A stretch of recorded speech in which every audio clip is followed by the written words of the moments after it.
Bom dia, comunidade. Bom dia a todos e todas. Hoje nós estamos aqui em mais uma entrevista da série Chá Comigo, que representa um pouco de exploração de conhecimentos, habilidades e atitudes dentro da nossa comunidade, dentro das especialidades que nós temos. Hoje eu estou aqui com Diego Cartacho. Obrigado, Diego. Obrigado. O Diego é um gerente técnico da engenharia civil e também especialista em portos e terminais. Então hoje a gente vai misturar esses dois assuntos, né? Conhecimentos, habilidades e atitudes aplicados a projetos e conhecimento em portos e terminais. Diego, eu vou direto para a primeira pergunta aqui. Estou bastante curioso e bastante animado para a nossa conversa. Quais os conhecimentos que você vê como necessários para agrupar, para atuar em projetos de portos e terminais? Bom dia, Paro, colegas, comunidade. Agradeço o convite. É uma honra aqui estar conversando com você, um profissional que eu admiro bastante, e trocar ideias, reflexões sobre um tema que eu sou apaixonado. Portos e terminais é um tema, além de importante para o país, é importante para a nossa empresa, estrategicamente, e importante para mim, como pessoa, como profissional. É um tema que eu tenho estudado na academia e na prática, né? Então, se deixar, eu falo aqui 1 hora, né, sobre o tema. Tá bom, então, vamos lá. Sobre a pergunta, eu acho que assim, antes de a gente entender o portos e terminais, só como no âmbito, no micro-âmbito, né, do porto em si, que é onde troca-se cargas e modais de transporte, é importante a gente entender o porto como importância nacional, né, ou até regional, ou continental. Grande parte do PIB dos países ou das regiões passam pelo porto, e no Brasil a gente cita o Porto de Santos como praticamente quase 70% do PIB do país passa pelo Porto de Santos, tanto de exportação, né, que é a grande parte, ou até importação de matérias-primas que geram indiretamente PIB aqui dentro.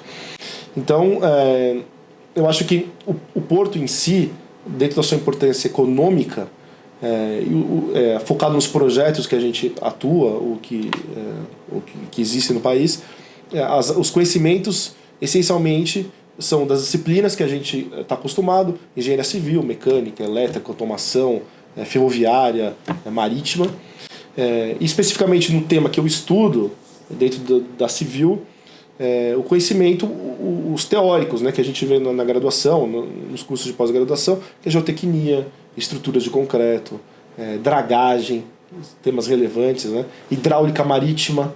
Então, o conhecimento que a gente vê dentro da graduação de engenharia civil, lá no 2º, 3º ano da faculdade, de hidráulica, níveis de maré, ondas, correntes, ventos, transporte de sedimento, que aparentemente é um conhecimento que fica naquele âmbito de graduação, a gente traz para os nossos projetos, combinado, claro, com o negócio do cliente ou até nosso.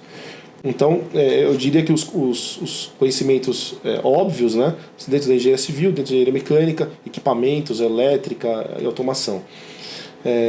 Mas, além desses, que são as disciplinas que a gente está acostumada, eu diria que tem conhecimentos que estão permeando pela cabeça, pelos profissionais, que às vezes a gente nem sabe, né? Eles estão passando aqui dentro e a gente não sabe. Por exemplo, o senso numérico. O senso numérico dentro de um projeto portuário é importantíssimo. O que é o senso numérico? A gente ter noção dos indicadores, por exemplo, de produtividade do equipamento. Quantas toneladas por hora faz um ship loader? Quantas containers por hora tira um portainer do navio para o cais ou do cais para o navio? Quantos reais por metro quadrado custa um cais ou um pier em águas profundas ou até acostado? Então, a ordem de grandeza numérica é um conhecimento que a gente adquire, claro, com a experiência, não é num curso de graduação, de pós-graduação. A gente adquire com os projetos, com a vivência no mundo, de projetos de obras e de implantação de portos e terminais, que se a gente souber explorar dentro do profissional e dentro da empresa, a gente consegue replicar para os próximos projetos. Então, o senso numérico é um conhecimento legal, que a gente tem em casa. Outro conhecimento, por exemplo, ferroviário. Nem todos os portos terminais se conectam ao modal ferroviário. idealmente seriam, né? Países mais desenvolvidos, a gente tem os portos marítimos e fluviais, né, atrelados a uma ferrovia ou uma hidrovia. Então, o conhecimento ferroviário é essencial para a gente agregar valor no projeto portuário. Por exemplo, manobras ferroviárias. Qual que é o tamanho da composição? Quantas toneladas por vagão? Como que esse vagão vai ser carregado ou descarregado no terminal? Qual que é a relação de carga do vagão com o navio? Então, a cada quantos composições, trens, a gente enche o navio. E para isso a gente precisa ter um pulmão no meio, que são silos, armazéns. Então, o balanço de massa ferroviário, estocado, expedição marítima ou ao contrário, é um conhecimento importante. Ele está muito além, repare, ele está muito além da engenharia civil pura e simples, que é a geotecnia, que é a estrutura, que é a engenharia elétrica, que é qualquer potência do equipamento. Então, a combinação de conhecimentos, digamos, não triviais, né, eu acho que forma um arcabouço rico aí de conhecimentos do profissional, da empresa e do país, né? Então, pensando no micro profissional, pensando já em médio numa empresa ou combinações de empresas que formam conhecimento de uma nação como a nossa, tão importante. Então, um outro tipo de conhecimento, por exemplo, custos operacionais, que agora se fala muito, né? Os terminais precisam não só ser implantados, mas também precisam ser operados. Então, o custo operacional de cada equipamento, de mão de obra, né? Quantos reais custa um posto de trabalho para um operador de máquina, com 2 turnos, 3 turnos, o salário, encargos. Então, esses conhecimentos que a gente vai adquirindo ao longo da nossa vida, e isso é com a experiência, né, e com a vivência, horas de voo, atrelados ao conhecimento base, que eu citei no começo, que é a engenharia tradicional, que a gente vê na graduação e na pós-graduação, eu acho que forma os conhecimentos importantes aí e fundamentais, né, para uma empresa. Bacana, Diego, muito legal mesmo. Gostei bastante de todo esse apanhado que você fez e de fato me fez pensar que a gente não adquire todos na faculdade. Além disso, nem tudo a gente precisa viver na pele para aprender. Se a gente toma nota, se a gente passa adiante esse conhecimento para os colegas, também isso é uma forma dos colegas aprenderem. Eu aprendi, de repente, com senso numérico, indicadores e outros conhecimentos que eu não aprendi na faculdade através dos colegas que me ensinaram. Então, muito bom mesmo. Vamos partir para a segunda pergunta da nossa entrevista, que está associada ao processo de transformar esses conhecimentos em habilidade, né? Porque, de fato, eu saber o que o indicador representa é o começo. Mas como a gente vai fazer, então? Como é esse processo, na sua visão, de transformar o conhecimento na habilidade de aplicar a solução técnica? Você poderia comentar um pouco sobre isso, se precisar dar algum exemplo? Bom, eu acho que, para começo, para a gente entender, o conhecimento ele não é só o explícito, que é o que a gente sabe e se sente confortável em falar. Eu me sinto confortável em falar que 1 mais 1 é igual a 2. Esse é um conhecimento explícito, porque eu já pratiquei esse racional várias vezes e me sinto confortável de replicar isso. Tem grande parte do conhecimento, como você disse, Paulo, que está intrínseco, ele tá tácito aqui dentro. Então, a reflexão que eu trago aqui, e eu acredito muito nisso, é que tem muito conhecimento dentro de cada um de nós que ele tá escondidinho. Ele só vai aflorar quando um desafio se colocar à nossa frente. Então, às vezes a gente vê, aquele negócio que eu aprendi na faculdade que eu achava que não servia para nada, cálculo 2, sei lá, derivadas, que naquele momento aparentemente ele não servia para nada, mas ele está guardadinho aqui dentro como tacitamente ele está ali dentro, e em algum momento ele vai aflorar quando um desafio for colocado. Então eu acredito, objetivamente na pergunta, que transformar o conhecimento, tanto os escondidinhos quanto os que a gente já tem consciência, eles vão aflorar e vão potencializar à medida que o desafio é colocado. Então, o desafio ele não pode ser encarado como um medo. Então, entrou um projeto novo para a nossa equipe, ou entrou um projeto novo para o país. Pô, a gente nunca fez isso na vida. Mas pô, se reunir um grupo de pessoas que já esse grupo já fez outras coisas similares na vida, com outras bagagens, outras experiências que estão escondidas em cada um. E a gente consegue trazer isso para o mesmo grupo de discussão, e dentro de uma metodologia, né, de um método, trazer isso para um entregável, ou para uma solução, eu acho que é o caminho correto. Então, o fato de não ter feito não significa que a gente não sabe e não saberá fazer. Eu acho que é o primeiro parte mais reflexivo. Às vezes a habilidade está ali escondida. Isso. E a gente não sabe. Às vezes você tem uma habilidade, por exemplo, vou dar um exemplo fora da engenharia, de cozinhar, e você não sabe. Tá ali dentro. Você sabe que, às vezes, juntar um ingrediente com outro dá uma combinação legal. Mas você nunca experimentou aquilo. E às vezes, no momento de fome, que você está sem alguma outra comida que você está confortável em fazer, você experimenta e dá certo. Eu acho que na engenharia é igual. A gente tem uma caixa de ferramentas em cada profissional que precisam ser conectadas. Criar sinapses de trabalho mesmo, né? Como o nosso cérebro faz quando a gente vai aprendendo as coisas. Então, eu acho que esse é o primeiro caminho. Eu cito até um exemplo aqui de um projeto recente, especificamente em Porto Terminais, que é o nosso âmbito aqui, de manobra ferroviária. Há cerca de 4 anos a gente iniciou um projeto ferroviário que envolvia manobras ferroviárias. E a gente não tinha em casa um profissional com essa experiência.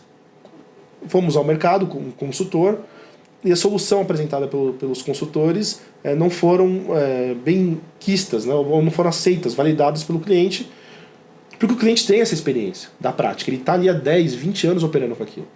Então um profissional nosso se colocou à disposição e falou: Diego, eu quero aprender isso. Eu nunca vi isso.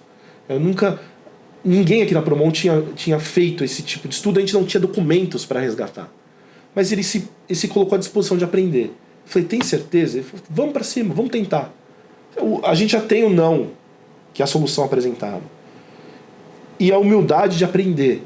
O desafio foi colocado, uma situação de pressão, o cliente estava pressionando a gente com prazo, e esse profissional foi entrevistar colegas do cliente. Falou: vem cá, me explica como funciona. Como você gosta de fazer a manobra? Não existe um jeito só de fazer a manobra, mas existe o jeito que o cliente gosta, que a operação dele está confortável, de quebrar o trem no vagão 40, quebrar o trem no vagão 80, entrar, fazer um puxamento de ré, de vante. Então a gente vai aprendendo as condições de contorno, juntamos isso. Então, repare, o nosso profissional, ele tinha o conhecimento lá dentro, só que ele não sabia disso. E ele foi juntando as peças do quebra-cabeça com humildade, e não é demérito nenhum perguntar para o cliente como ele acha melhor. Às vezes a gente tem muito receio, né, de perguntar: pô, você que vai pegar mal, o cara vai perceber que eu não sei fazer, ou que eu não fiz. Em determinadas circunstâncias, não. É uma questão de humildade de você. Vem cá, me explica o melhor jeito que você faz. E transformar esse aprendizado no entregável. Um PowerPoint com as manobras. E isso gerou, ao mostrar para o cliente, um conhecimento explícito que nem ele tinha. Ele tinha o conhecimento orgânico da operação. Na hora que você coloca no entregável um plano, um desenho que a gente fez, falou: pô, legal, pô, aqui tem uma melhoria, pô, isso aqui não ficou legal, volta para cá. Inclusive surgiu ideias de replicar alternativas desse projeto para outros terminais do cliente, que ele não enxergava. Olha como é mágico a coisa, né? Então, esse é um estudo de caso, e a partir disso, esse profissional virou referência. Olha que interessante. Todas as propostas que a gente faz para esse cliente, o cara exige o nome do profissional na proposta técnica. Eu quero que o profissional X esteja no corpo técnico da Promon. Porque ele não sabe tudo, mas ele sabe como eu penso. E saber como eu penso já é meio caminho andado para achar as melhores soluções. Então, eu acho que o desafio, Paro, ele não pode ser uma barreira, ele tem que ser um convite Legal. De aprendizado. Muito bacana. Me fez pensar em 2 coisas aqui.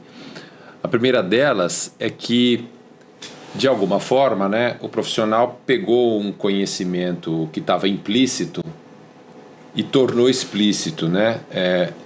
E com certeza a atitude, a habilidade apareceu na hora da atitude.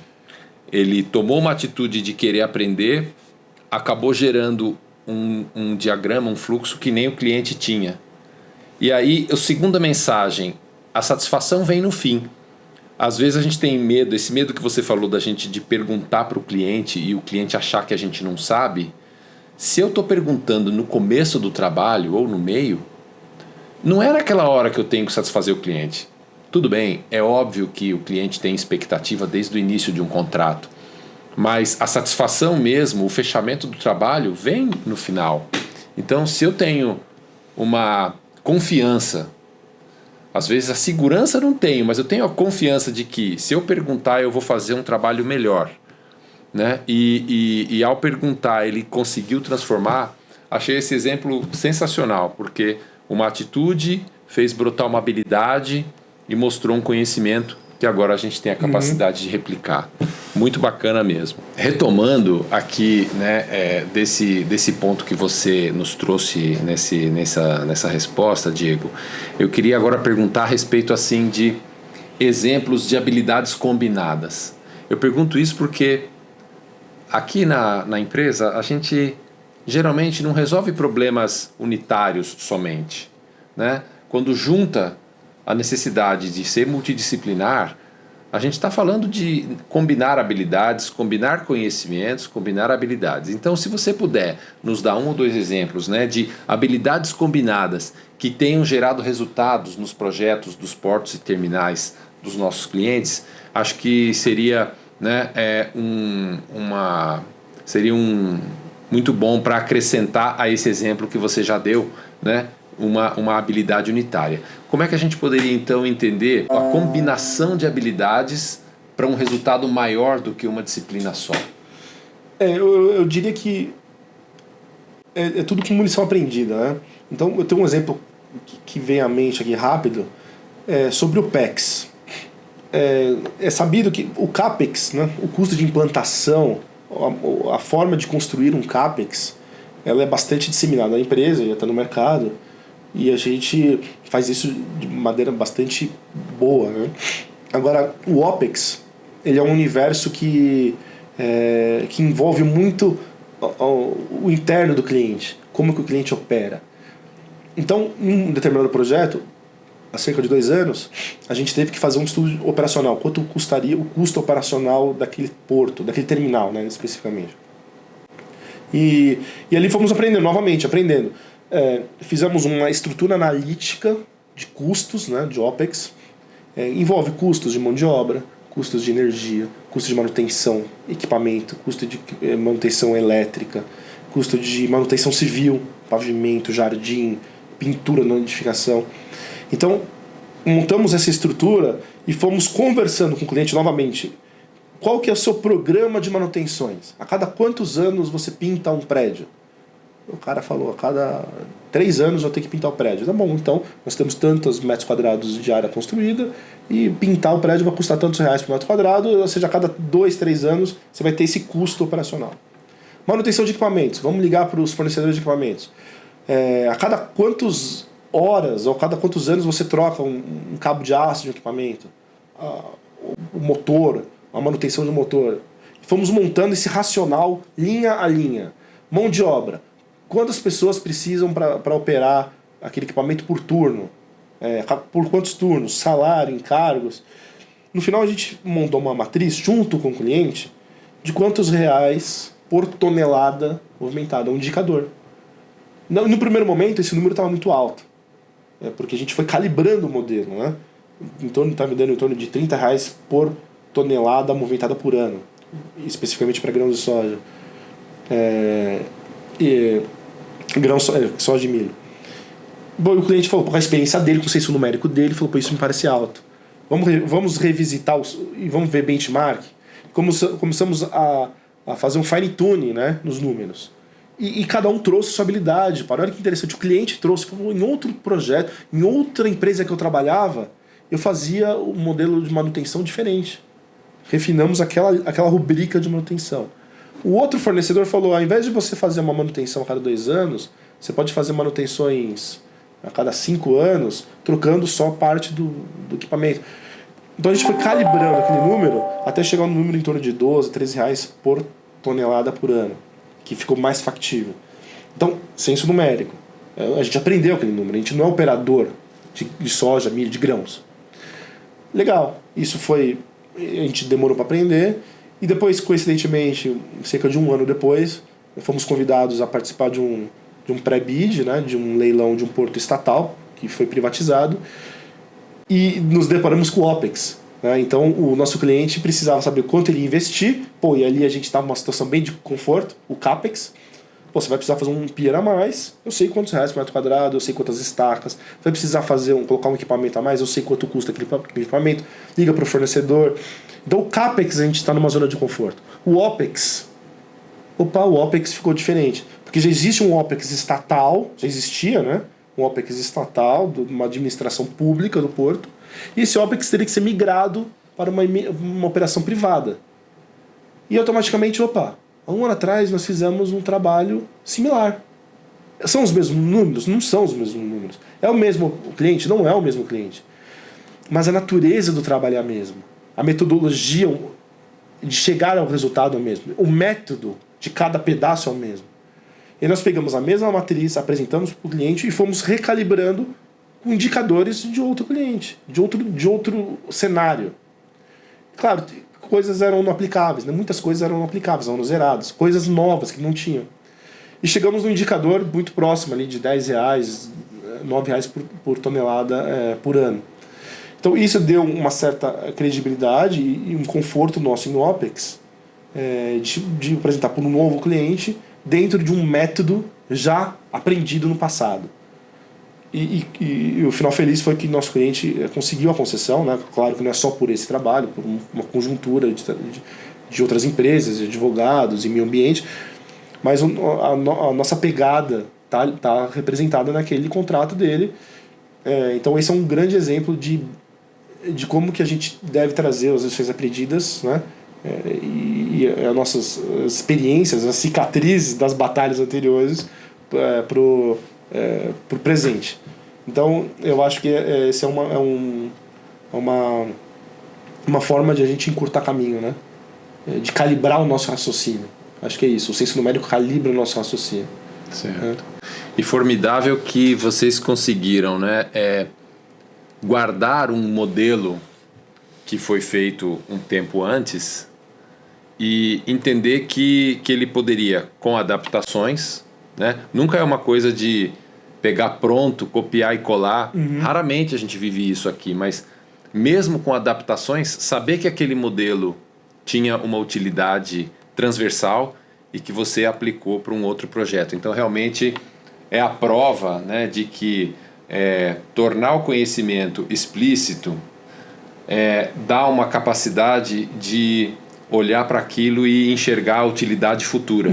Ou pegar aquilo que foi registrado por alguém do passado e trazer para o seu presente. Então essa conexão de passado, presente e futuro, sempre que a gente se dedica a explicitar, a tornar aquela aplicação que seja compreensível por quem vem adiante, conecta, né? Conecta o passado, presente e futuro, os mais novos com os mais velhos. E achei esse exemplo sensacional mesmo, Diego. Então, acho que para a gente encerrar, eu vou te fazer a última pergunta aqui, que é a seguinte. Se você pudesse sintetizar uma mensagem para a nossa comunidade, né,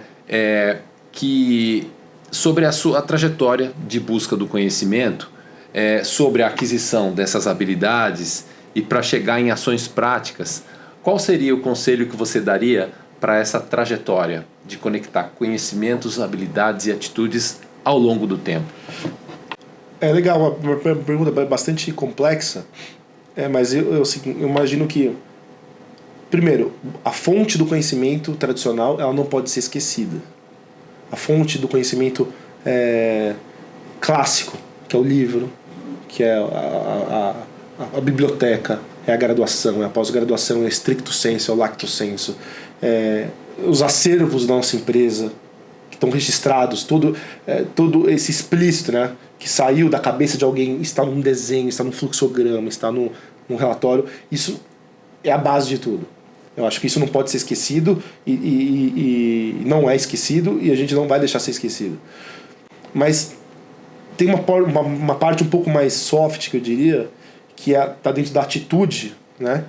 Que é pegar os desafios que são colocados à nossa frente e encará-los como uma oportunidade de aprender. Então, se um problema é nos apresentado hoje, ele certamente vai nos causar um pouco de desconforto, porque ele é um problema, senão ele seria uma solução, né? Ele é um problema.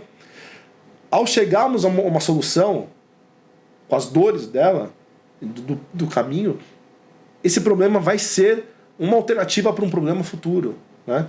Então ele vai te dar casca, ele vai te dar conhecimento, ele vai te dar caminhos dentro do seu cérebro e dentro da composição de equipe que a gente tem para trazer soluções para outros problemas que a gente não sabe ainda quais são os problemas que vão surgir. O mundo está tão rápido, né, Paro, de transformação, que eu tenho certeza que os problemas que a gente recebia há 10 anos, quando a gente começou, 20 anos, na Promon, eles têm um outro caráter, um outro tempo, um outro time de solução do que hoje.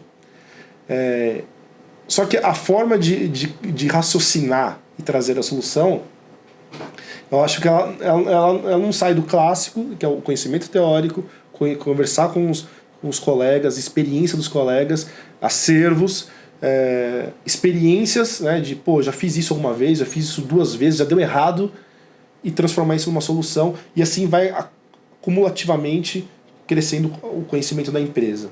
Então eu acho que não tem muito como fugir desse caminho, tá? Mas eu diria que para os profissionais, até para os mais novos que estão começando agora, não deixem de passar as oportunidades de capturar as oportunidades que estão passando na nossa frente. Números, indicadores. Às vezes a gente está fazendo um fluxograma de uma tubulação que a entrega desse fluxograma é para ser sexta-feira que vem e está apertado. Eu simplesmente tenho que fazer o cálculo daquele perda de carga, daquela vazão. Mas qual que é o fluido que está passando ali? Qual que é a importância desse fluido dentro do negócio? Né? Qual o valor agregado que tem dentro daquela linha do seu fluxograma? Que talvez, se você tornar aquilo consciente do negócio que está passando dentro da sua tubulação, talvez você ache uma alternativa melhor para o negócio do cliente. Até para o negócio da Promon, não necessariamente um fluido, sim, um simples fluido que está passando dentro de uma tubulação. Então eu acho que a gente ampliar os horizontes, com a oportunidade de receber números, indicadores, não perder a oportunidade de conversar com alguém e capturar indicadores. Nunca vai ser demais, né? A gente ter quanto custa cada coisa. Por curiosidade, ser curioso mesmo. Quanto custa 1 metro quadrado daquela parede? Às vezes, naquele momento, é irrelevante aquela informação. Mas às vezes você vai fazer um projeto que só tem paredes. E aquela informação vai ser importante.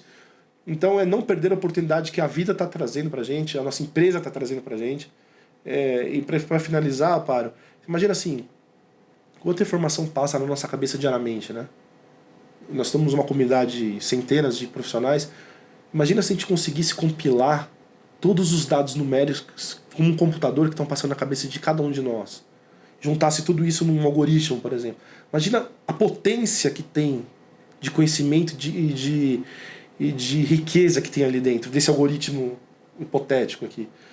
Então acho que a gente não pode deixar a oportunidade de aprender com os problemas e trocar problemas, né? Já que a gente está em época de Copa do Mundo, trocar figurinhas, trocar problemas. Experiência. Quanto que você usou, quanto que você pagou, quanto que foi cotado, e o preço do dólar. Mas o Brasil, a cotação do euro. Aí teve um problema na Europa, o gasoduto fechou. Então esses números vão criando na gente pessoas melhores e, consequentemente, profissionais melhores e uma empresa melhor. Eu acho que é a finalidade, né? Muito bacana, Diego. Super obrigado. Acho que a mensagem bem compreendida aqui, gente, para a gente não perder oportunidades. Dentro dos desafios e dos problemas sempre estão as oportunidades. Muito obrigado, Diego. Valeu por esse bate-papo. Eu queria aqui agradecer a sua atenção, agradecer por assistir a esse episódio do Chá Comigo. Vamos esperar o próximo. Um abraço a todos. Um abraço.